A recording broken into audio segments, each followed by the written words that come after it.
Let's go to Melissa in New Canaan, Connecticut. Hey, Melissa, what's going on? Hi, Dr. John. How are you? I'm good. How are you? I'm great. Such an honor to speak with you today, Dr. John. Very big fan. I promise you the honor is mine. I assure you. Oh. What's up? I'm so grateful that you called. What's up? So, Dr. John, I'm calling, just having kind of a two-layered issue I hope that you can help me with. So basically, I'm a native Buffalonian, Buffalo, New York. I was home visiting my parents this past week when the mass shooting at Tops occurred. That occurred in the neighborhood where I went to school. I knew people that grew up there, and I secondhand know one of the victims. So all of this, like so many others, it's been very difficult for me to process, to think about much else since it occurred. And I'm kind of taken aback at how much it's affected me. Yeah. The more complicated layer to this is that I'm actually a counseling student. I'm doing clinical mental health counseling. Good for you. And I'm about to start my practicum. Mm-hmm. I want to specialize in trauma counseling, but I'm struggling with what's happened in Buffalo. Yeah. I'm at a loss. I don't even know what I would say if a client needed to speak to me about this, because truthfully, I'm scared too. I'm afraid for my parents to just be living there now, to go to the supermarket, just kind of live their lives and, do normal routine things that we have to do out and about. So, the whole thing with this is I wish I could speak to someone about this, because I do feel like I'm struggling, but I'm hesitant to say anything to people, especially those that are in my cohort or my professors, because I wouldn't want them to think that I'm now unfit for the counseling profession. Oh, man. So I'm calling Dr. John to see if you have any advice on how I can process this and also not lose faith in my own abilities as a counselor. I think I've always prided myself on being a pretty level-headed and calm person, but honestly, this has really rattled my sense of security. Yeah. There's a lot here. Mm-hmm. So the first, I think it's important just to pause for a second, okay? Yeah. And what happened in Buffalo was evil. And it was senseless, doesn't even, it's so out of mind. It's in the insanity, right? Yeah. And being from there, this is different than a news headline. This becomes home, right? Yeah. And knowing people, this becomes in your chest. This isn't just in your head anymore, right? Mm-hmm. And so I think it's important to just stop for a second, honor the folks who've passed, honor the folks who showed up there and got in the middle of all that mess. So I'm going to tell you a story. I was working crisis work. So I was a dean of students by day, and then at night, I was working with the local police department, and what we were doing is doing death notifications and all that kind of stuff, right? You've probably heard me talk about that. Yeah. So my daughter was 2, and for everybody listening, this is a very, very hard story to hear, and so I know that. And I'm being intentional. I'm not trying to be gratuitous here. Yeah. My daughter was 2, and my son was about, I guess he was 8 at the time. And like you, I prided myself on how tough I was. And not even that I was that tough, but I could just walk into any situation and see the craziest stuff.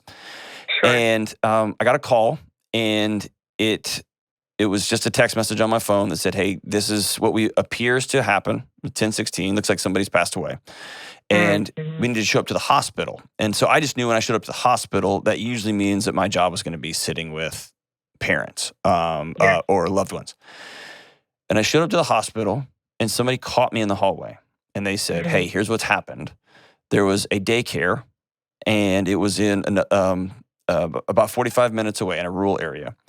And they had 15 kids that they were driving around, toddlers, and they were driving around.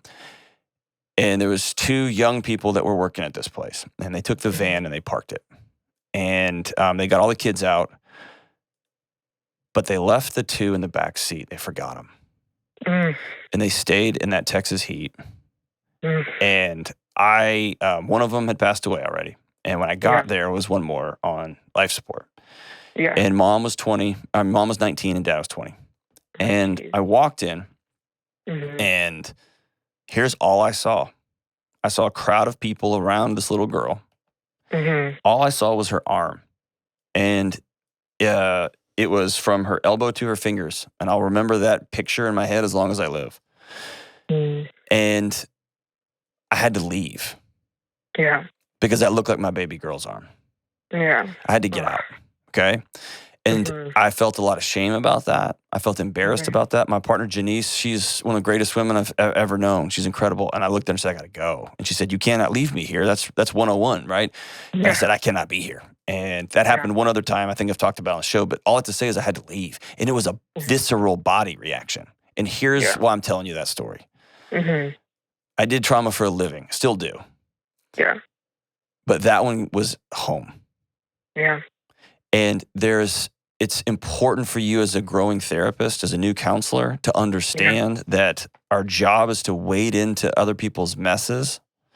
And there are seasons when other people need to wade into ours. Yeah. So the greatest gift you can give your professor in your cohort is to say, this has broken me for a season. Yeah. I'm hurting. And it's not only not going to hurt your professional character and fitness to be a therapist, it's going to humanize you and give you a different layer when somebody comes in and says, I'm scared. You're going to be able to go, yeah, I know. You see what I'm saying? Yeah, I do. And so this is a great gift. What I would tell you as a therapist, you have to have people that you can talk to.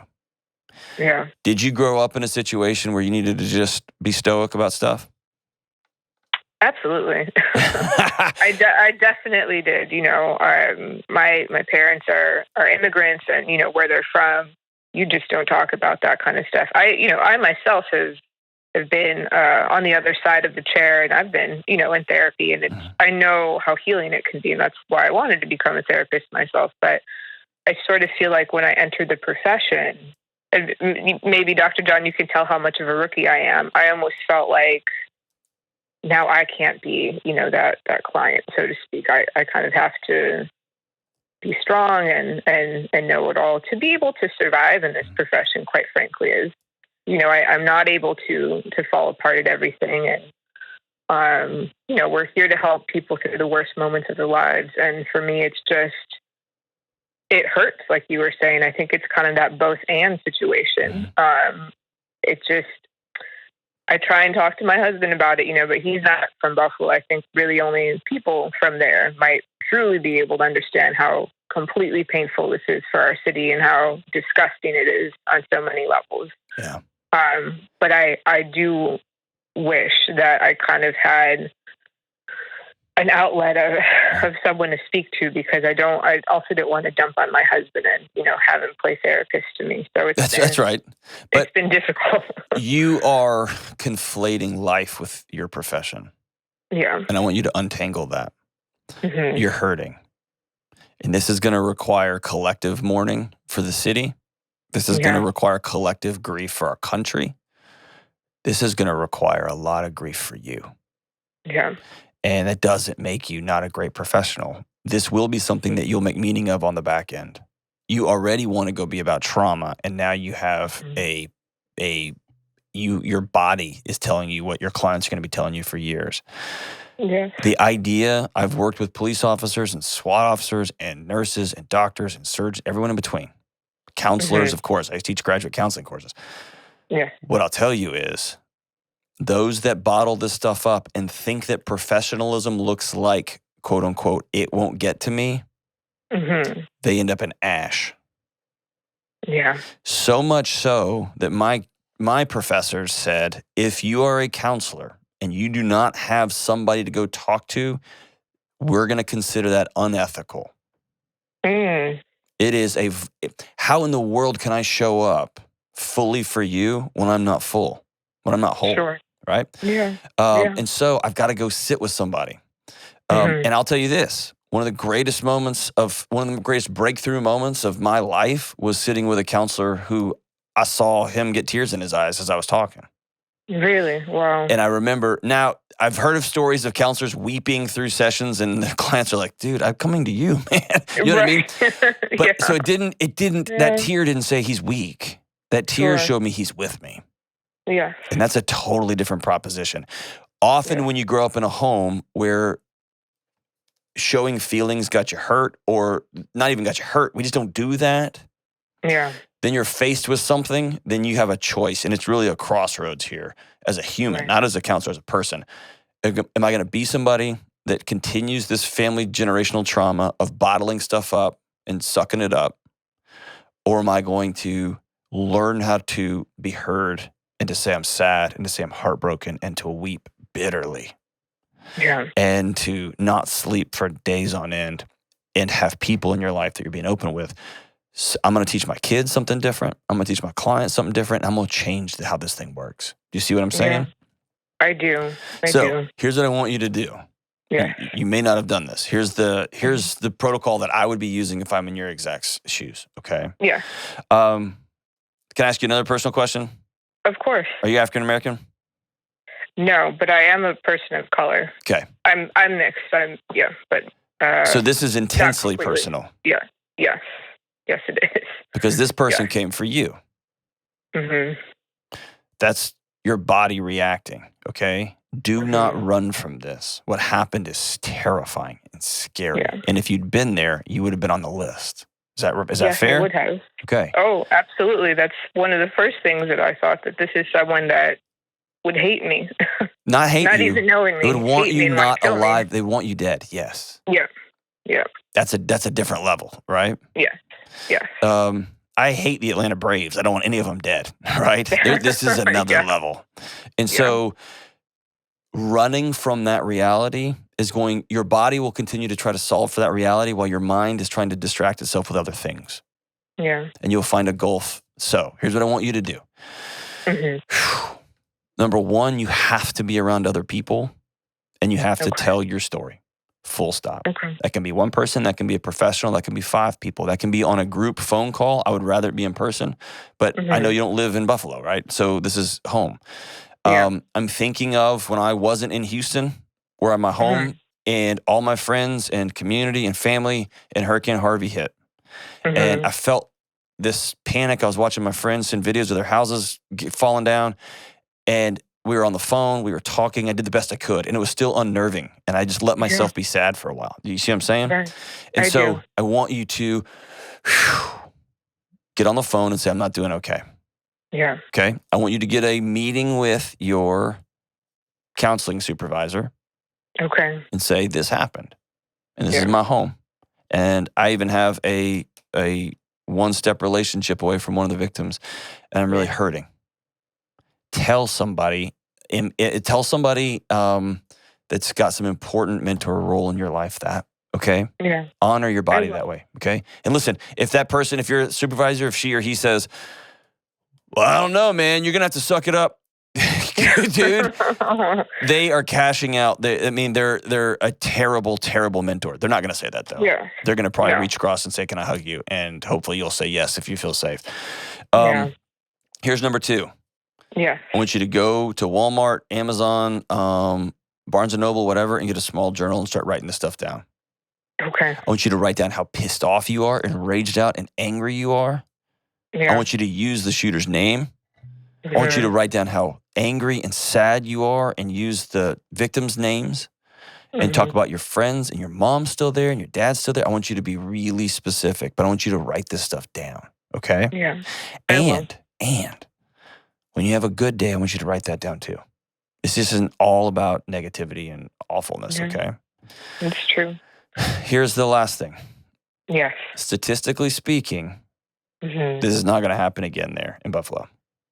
I really hope so. Well, I'm so afraid that it's going to. I know. But so here's what I'm trying to say. Statistically speaking, it's probably not going to happen. But it might. And moving forward in our life, we got to hold that tension. And so the chance you have to go back and visit your home, it's important. Yeah. And I've met with students who are immigrants and international students, and when there's a great tragedy, they taught me this. That's why I ended up going back home after Harvey. I had to go be there. Yeah. And I can't explain it. I don't know any studies. I had to go put my feet on the ground and look around and say, okay, the sun is still shining here. Yeah. And people are still driving their cars and people are still laughing and the Astros are still losing. Like I have to get, I got to get there. You know what I mean? Right. And so At some point, as hard as that's going to be, I want you to go home. And I want you to hug people real, real tight. And I want you to, if you can, go visit the grocery store. Yeah. With, not alone, with, okay? Mm-hmm. Yeah. And that's a part of your healing journey. Put your feet back on the ground in that place where home is, okay? Yeah. So in a similar but different scenario, yes, I left that hospital that night mm-hmm. and I went home.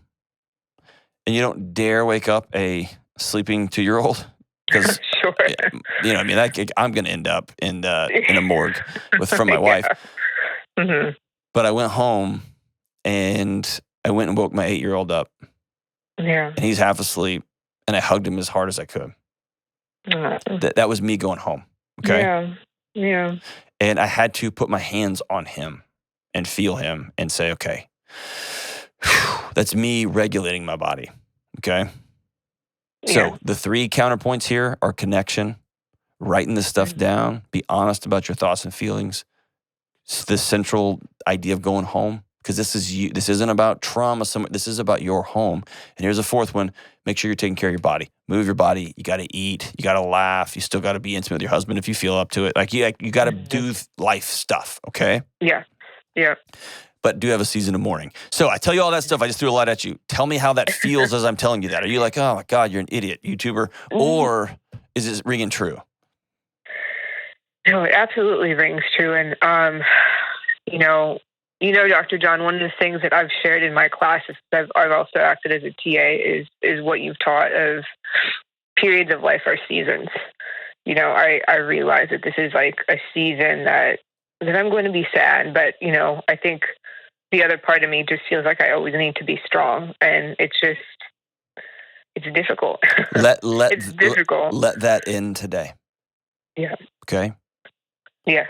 Because one day you're going to have a little one, and something bad's going to happen, and you're going to immediately go back to that great Stoic, we just got to suck it up, that your parents taught you. Yeah. And you're going to look at that little kid of yours, and you're going to have a choice. And you can say, the way we deal with pain is to build up a wall. Or the way we deal with pain is to be sad. Yeah. And so, honey, you get to come see mommy be sad. Come hug me, because mommy's really sad because her friend passed away, or grandmother is sick, or one of your friends. You see what I'm saying? I want to give the gift to. And then here's where the strength comes in, is on the making meaning side, the now what? Okay, right. So I'm not advocating that we all just go and not do anything. There's a season of grief. And for many of us, we got to keep going to work because we got bills to pay, right? Yep. There's a season of grief. There's a season of grinding it out. And then, as the great David Kessler says, there's a season of making meaning. So who am I going to be because of what I've experienced and what I've been through? And that's not for today, okay? Yeah. That's not for today. What you'll do is you'll go back and look at your journal after a time, and you'll start to go, oh, I just keep circling up. Because you're going to start writing things, and you're going to circle it, and you're going to think about it, and suddenly you're going to be like, that's who I'm going to be.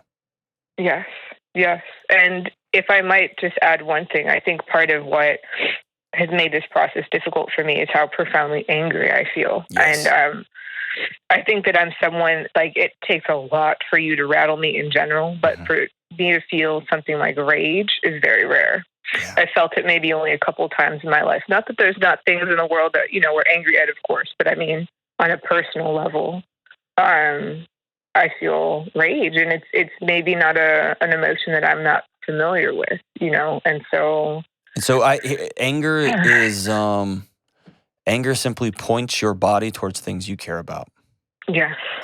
Rage is when that anger becomes trapped. Yeah. And it becomes explosive. Right? And so I want to feel my anger. Anger is good. It's powerful and it's strong. And then I want to do things that are going to honor me and honor my loved ones and honor my community and honor what happens next, right? Yeah. And so that means I'm going to write that stuff down. I'm going to go for walks. I'm going to take care of my body. I'm going to be open and tell my story and listen to other people tell their stories. I'm going to hug. I'm going to weep. And then I might take another class on trauma. or I may take another class on racist idiots who shoot people, right? I may, whatever. I'm gonna get to the bottom of it, right? But that's not right now. Right now is just a season to be sad. Yeah. Okay. I need you to hear me say this. Mm-hmm. You're gonna make a incredible therapist someday. Oh, thank you, Dr. John. Okay. You are. Thank you. And the more vulnerable and more open you can learn to become in your private life, the better therapist you're going to become down the road. Yeah. Okay. You're so right. Cool. Are we same team? Yes, sir. We are. Thank you so much, Dr. John. All right. I am so grateful to have gotten a moment to talk to you. And before we leave, you've noticed on this show, whenever somebody calls and says somebody passed away, the first question I always ask them is, what was their name? And we have a challenge in our culture that we don't like to say names. We like to roll things off or just use flowery language like deceased, whatever, instead of dead, instead of hurt, instead of anger and rage. And so, as always, I think it's critically important to say people's names, to say their name. Pearl and Ruth and Andre and Roberta and Margus and Aaron and Geraldine and Celestine and Hayward and Catherine. We got to do better, guys. We're going to miss y'all. We're going to do better.